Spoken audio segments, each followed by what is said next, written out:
And welcome back to the channel where we talk about only good comics. I'm Brant, and this is First. This is that series where we talk about those brand new number one issues, new character debuts, new story arcs, and the like.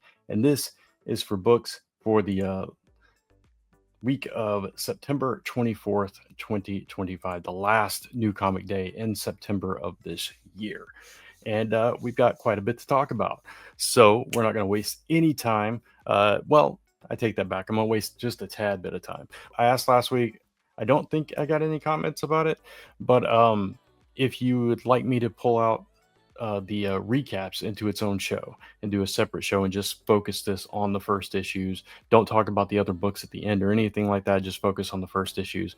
Let me know which way you would like me to go with it, or you just like it all in one place, all in one show where you don't have to, worry about following other content, whatever. Let me know in the comments below what you think, if you even care, or you just enjoy watching when you watch. Or your silence will speak volumes as well, I suppose. Anyway, so now let's get into the books. I have 3 recaps this week and a bunch of honorable mentions as well. So we'll dive into those recaps first. The first one I am going to talk about this week is Teenage Mutant Ninja Turtles Casey Jones issue number 1.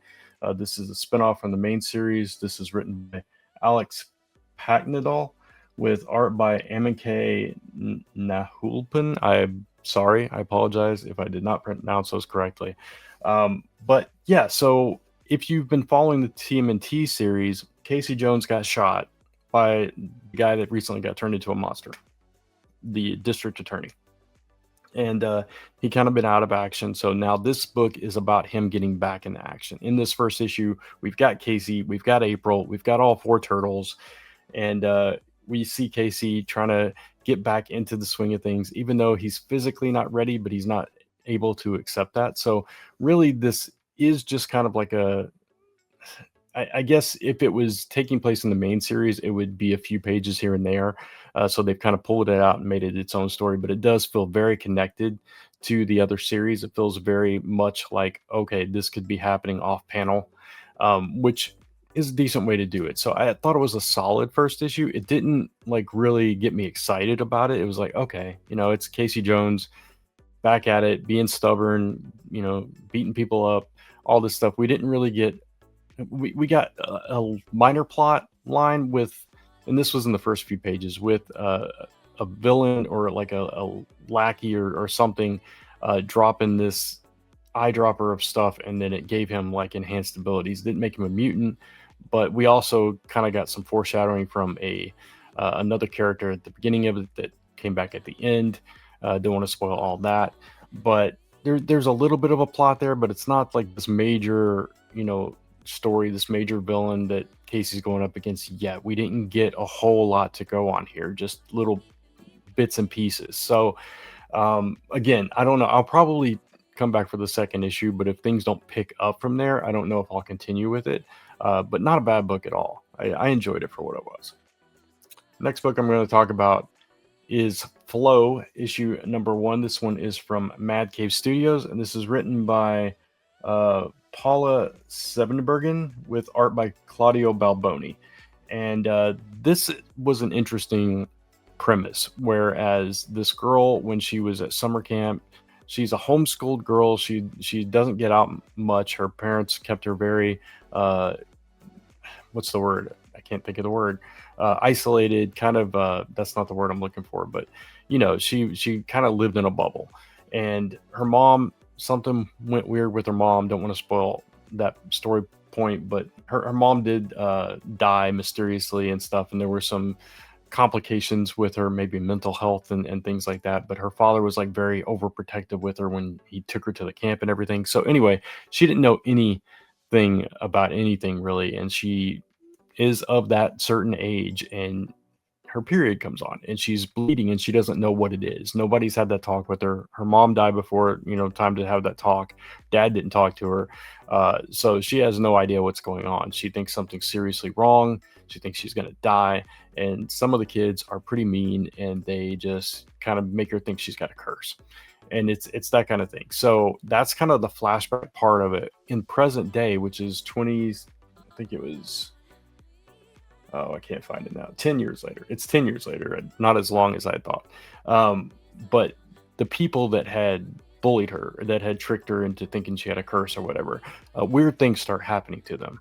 So like one of them gets like blood just appearing. Another one has another thing that they had done. It's all things that they had done to her that are happening to them now, and so it's tying back. So I like those kind of stories where something happens when they're young, and then the supernatural, mysterious thing starts happening to these people that are involved and all that stuff. So that's kind of what we had to go on with this issue. It was just kind of setting everything up and showing what is happening to these characters in present day, but we don't get to see the main bully yet in this issue. So it leaves you kind of wanting to know what happens with the other one as well. So I liked it. I thought it was a pretty solid story. It could have been a little bit tighter in the writing. I felt like the flashbacks, the jump cuts were a little bit stilted for my taste, but I did like it overall. I thought it was a good story, and I'll definitely come back for the second issue for that one.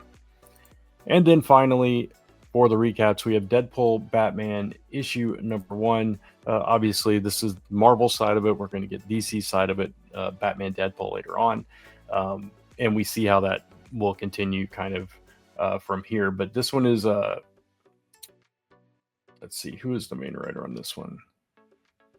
I know it's there are backup stories, so it's showing me all of the other um, creators involved. But I think this one was Zeb Wells with Greg Capullo, if I'm not mistaken. We also had stories by Kevin Smith and Chip Zdarsky and Kelly Thompson and Frank Miller and so forth. So there was a lot to talk about in this issue. I'm going to try to keep it brief because, hopefully we'll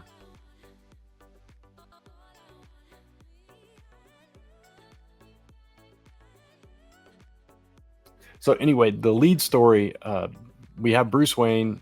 He's on the tail of the Joker again. He notices some chemicals are going missing, and he knows like what these are components of, and it's Joker venom, and that's revealed very like in the first couple of pages. So Deadpool comes crashing through his window, and it's like, okay, so he joked all the jokes, all the fourth wall breaking, all the Deadpool typical stuff here that we get, but interacting with Batman, or technically Bruce Wayne at first and then Batman later. And the banter between them is fun. It's, Batman being, or Bruce Wayne being very serious, and Deadpool just being out of his mind, and kind of Bruce playing him a little bit. So long story short, they find the Joker. Joker takes Batman, has him captured because that's Deadpool's job. He was there to kill Batman, and all this stuff. And so now you have Batman playing the Joker against Deadpool, and all the lunacy that it comes with that territory. And ultimately, Batman and Deadpool kind of go their separate ways, but he tells him never to come back. Deadpool stays in Gotham, leading to the second issue. I'm leaving that a lot vague because I don't want to spoil it.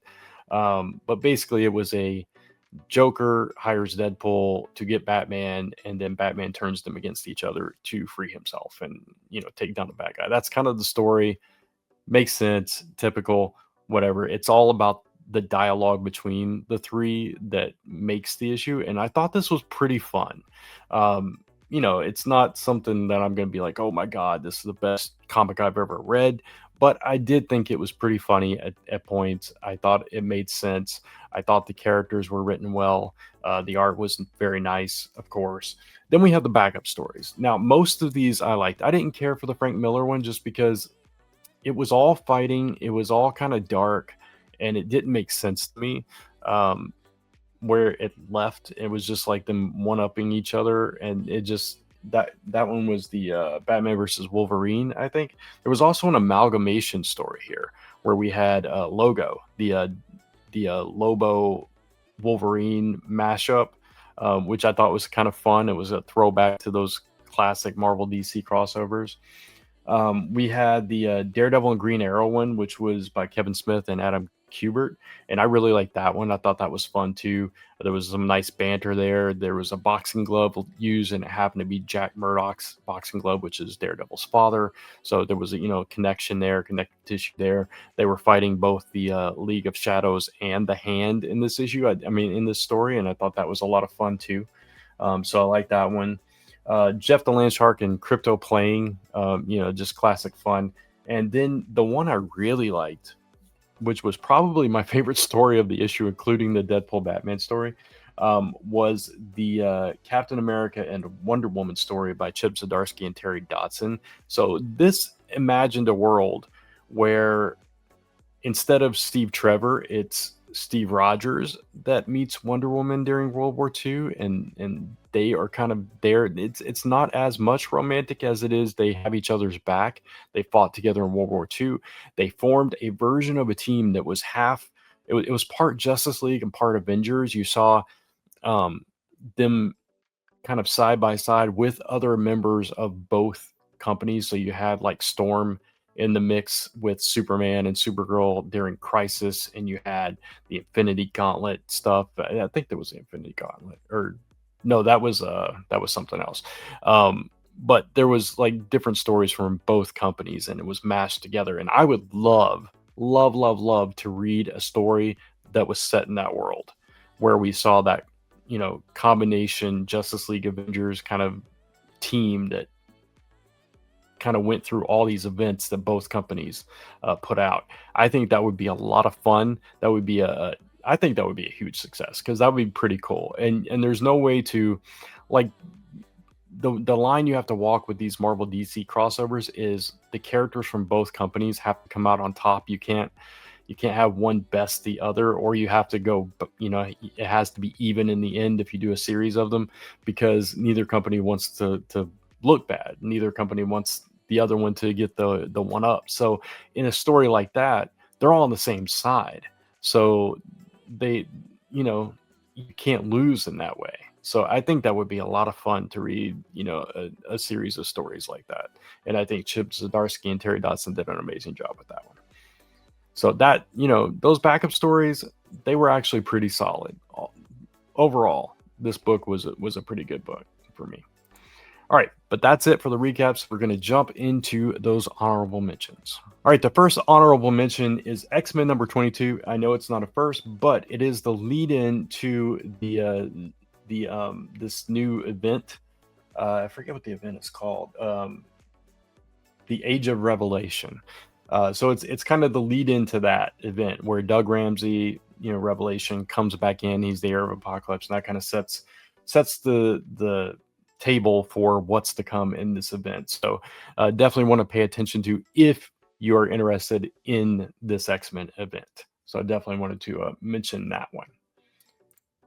Next up, we have Conan Scourge of the Serpent, issue 1 from Titan Comics, and I included this one because Mike Spiderslayer, good friend of mine, does Comic Book Weekly with me, or we do it together with Kat, and he's a big fan of the Conan comic books. I don't know if this is tied into that at all. I don't even know if I assume Titan does the other Conan series. I don't know, because I don't read it, I don't follow it, but I know he's a big fan of it. And this is spinning out of the pages of the Free Comic Book Day special. So if you're a Conan fan, definitely want to check this one out as well. Next up is the Twilight Zone, issue number 1. This is from IDW Publishing, and I wanted to include this one because it's a notable property. A lot of people love Twilight Zone. I was never a huge Twilight Zone fan, so I probably won't pick this up. But the creative team here is Dan Waters and Morgan Beam. Dan Waters have been doing a lot of really solid stuff lately. I know a lot of people enjoyed Batman Dark Patterns. He did Homesick Pilots. He's did something I read last week. I don't remember what it was, but up and coming, really, kind of making a splash on the scene is Dan Waters. So definitely wanted to mention that because he was involved. The artist Morgan Beam did Swamp Thing Twin Branches. I'm not sure what that is about, but yeah. So if you're a Twilight Zone fan or you're a fan of Dan Waters, check that one out. Then we have Star Trek The Last Starship, issue 1. This is by Jackson Lansing and Colin Kelly, with art by Adrian Bonilla, or Benia. Um, I'm not a big Star Trek fan. I talked about this on the show before. I watched Star Trek: The Next Generation, and I like the modern movies that you know longtime Trek fans don't necessarily like, but I'm a big fan of that.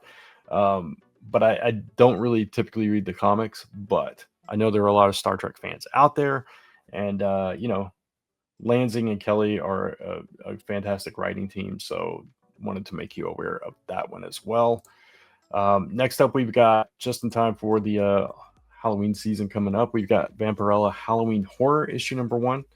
I'm assuming this is a one shot. It might be a miniseries. I'm not sure.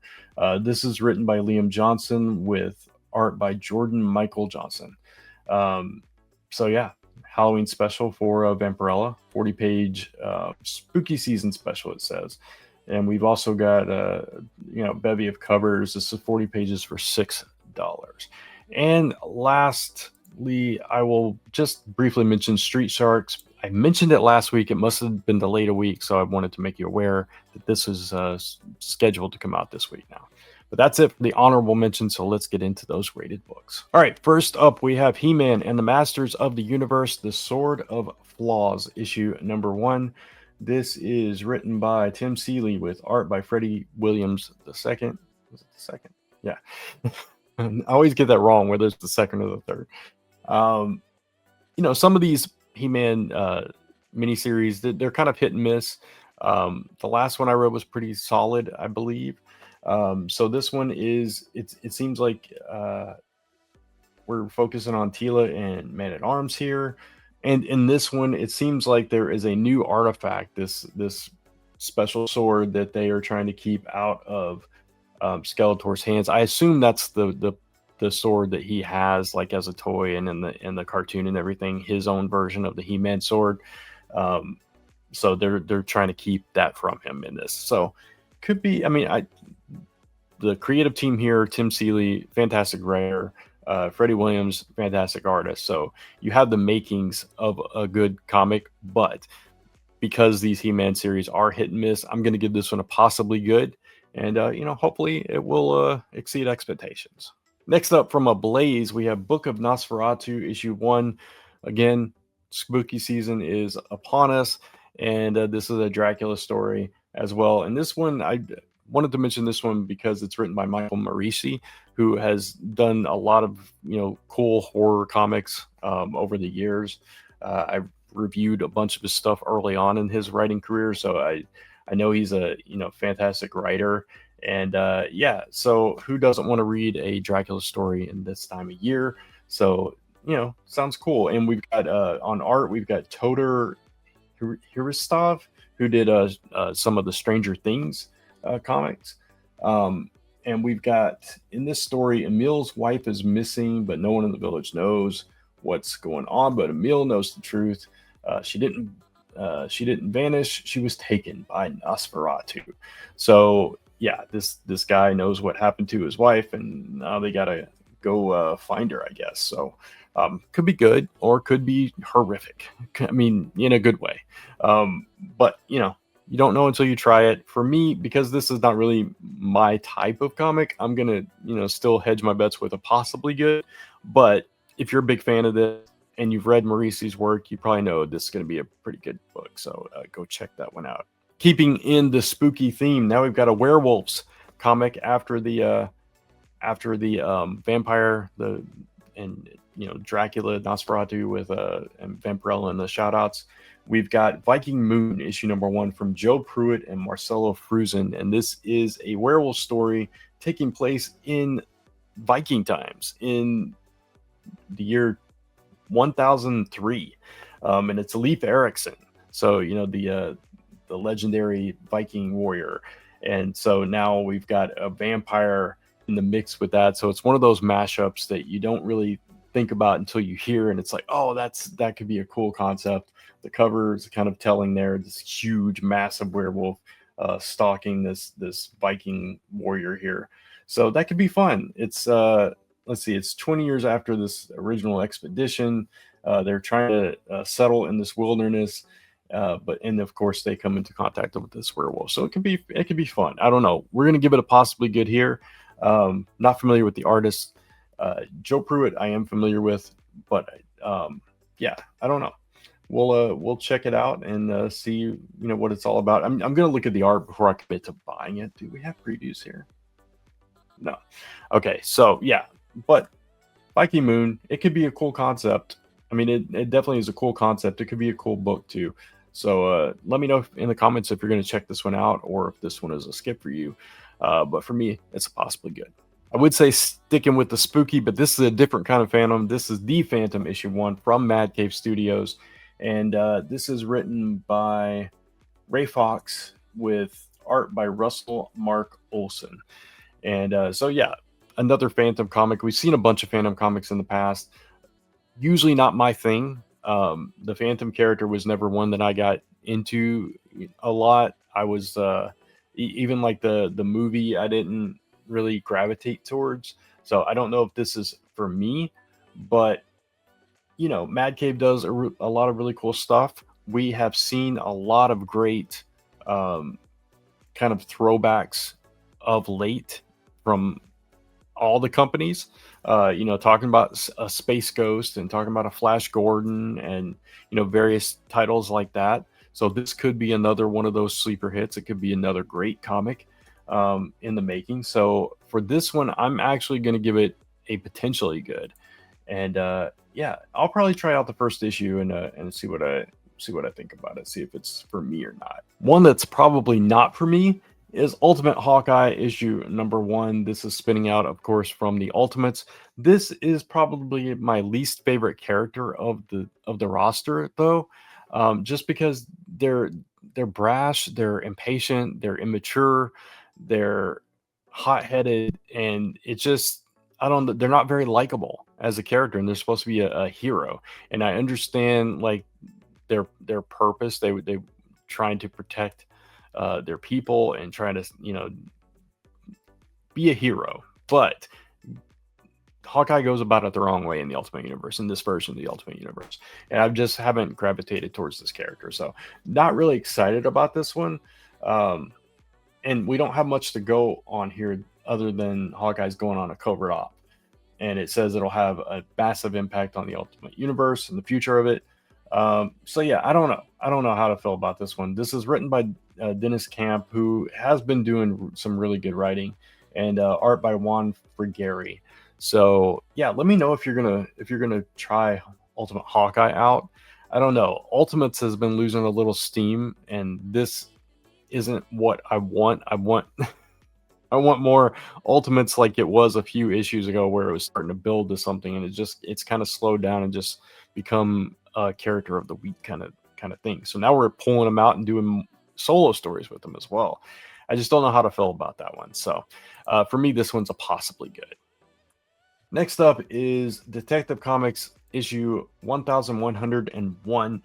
And the reason that this one is on here is because I believe it's a new arc. Yeah, it's the new. I don't know if is it a new creative team or is it just a new arc from this team? This is Tom Taylor and Mikkel Janin. Is this Tom Taylor's first issue, or has he already been on it? I don't know. I have not been reading Detective, but it does say this is a brand new arc that teams up Batman and DC's most iconic heroes to unravel the mystery of a terrifying world without fear. So in this, basically, everything in Gotham has no fear now because of this something that happened that freed the inhibitions of everybody, of all the residents of Gotham. So now they have to fight in this city that is full of people that have no fear, when Batman operates completely on the basis of fear. So that could be interesting. And Tom Taylor, obviously superstar writer, Mikkel Janin, great artist. So yeah, I'm excited to try this one out. I'm going to jump on with this one and see, if this is something that appeals to me. So for that, I'm going to give it a promisingly good, just because Tom Taylor. But again, I don't really know what to expect with it. So yeah, we'll see what happens with it. Then we have also from DC, Wonder Woman issue number 25. This is written by Tom King, of course, still with art by Daniel Sempier. And the reason, and also Jorge Fornes. The reason this one is on this list is because this one includes a first appearance. This is the first appearance of the matriarch in this issue, and it looks like Etta Candy is lost. I'm a little behind on Wonder Woman. I haven't read it in a few issues, so I don't really know what's going on currently. This person, Emil, is hiding this tiny harbinger of death. I guess that's the matriarch, and so we're getting, obviously it's a 25th issue, so they're going to do an oversized anniversary issue. This is 40 pages for $4.99, so not a bad value. To celebrate that, but this is the first appearance of the matriarch. So I'm curious about this matriarch character, what kind of impact that's going to have on Wonder Woman going forward. And up until recently, the first dozen and a half issues of the series were really solid. Then I kind of fell off. I forget where, I don't even remember which issue I fell off at, but it started to slow down a little bit after that major arc with the I can't think of his name. The guy that was like torturing her, the guy that was recapping it all. After all that went down, it just kind of slowed down for me a little bit. So I fell behind on reading it. So yeah, but all the same, if this is going to be as impactful as that, there's definitely potential here. So I'm going to give this one a promisingly good and cross my fingers that it's a really good art. Next up is Skinbreaker issue number 1. This is by Robert Kirkman and David Finch. So another Robert Kirkman book. It seems to be like a fantasy barbarian-esque kind of story here. We've got this tribe that's led by this character named Enor, but now he can no longer be the chieftain. I guess the sword that he carries is called the Skinbreaker, so it's all about the sword. His heir, Enoch, has to take over before the world falls to ruin, but he doesn't want to. He doesn't want the job, apparently. And so now there's this bloody power struggle and all this stuff. So, yeah, this sounds like something right up my alley, especially with Robert Kirkman writing it. David Finch, fantastic artist as well. So this is a superstar team with a fantasy concept. Yeah, I'm there for it, and I'm gonna give Skinbreaker a promisingly good, and I'm hoping that it blows me away. I'm hoping that it's a really good story. But typically with Robert Kirkman stories, the first issue is probably gonna, it's definitely gonna be decompressed. We're gonna see what it's all about and go from there. But for me, it's a promisingly good. And lastly, from Marvel, we've been building up to this a little bit. Battleworld is back. Battleworld issue number 1. This Battleworld from the Secret Wars is here. It says, slay your enemies, prove your worth, and all you desire shall be yours in the world to come. So while DC is doing DCKO, in Marvel, we're going back to Battleworld, and it says heroes from across the multiverse are thrown here to fight again.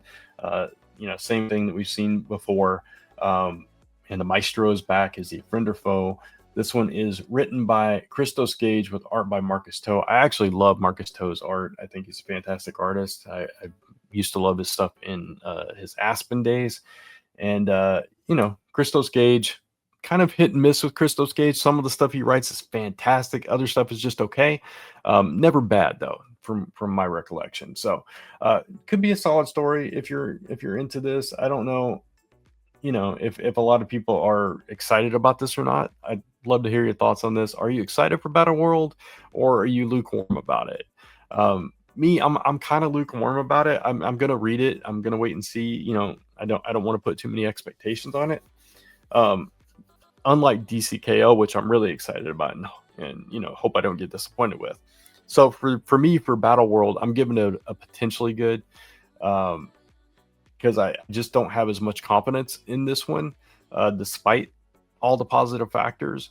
I'm just taking a wait and see approach with this one. But that's it for the first issues this week. So let's jump into those other books that I am also anticipating, excited about, etc.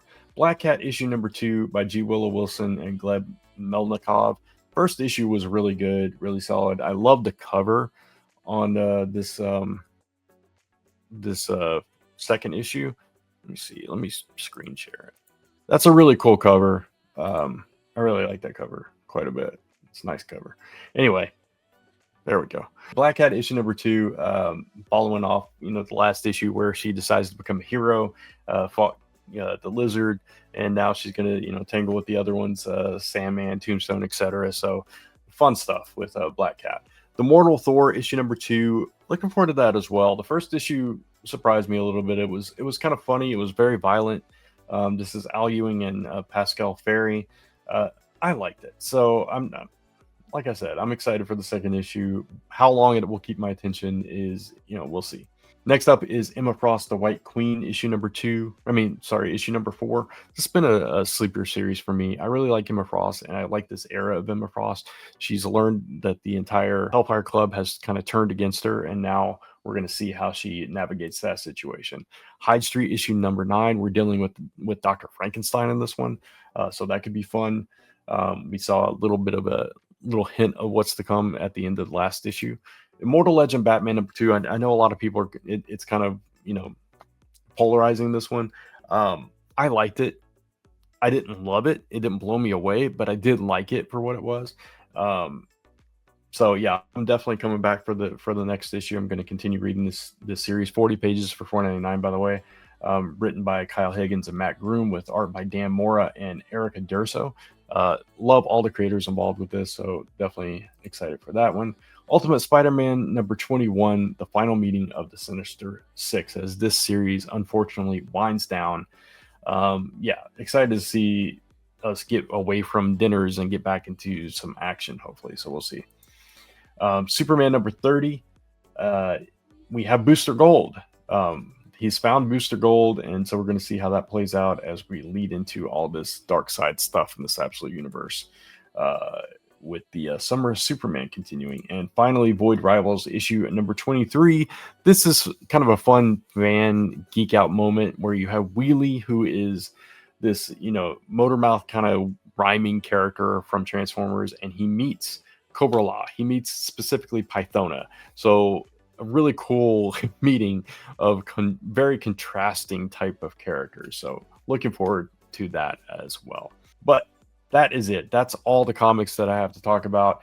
I asked you questions at the beginning. If you care to, leave a comment below, but definitely hit that like if you enjoyed this episode, and consider hitting that subscribe and notification bell so you don't miss any of the other content on this channel. Of course, you can follow me across social media at OnlyGoodComics, or type in onlygoodcomics.com to take you right back to this YouTube channel where we talk about only good comics. Until next time, thanks for watching. Take care, keep reading those comics, and I'll see you soon.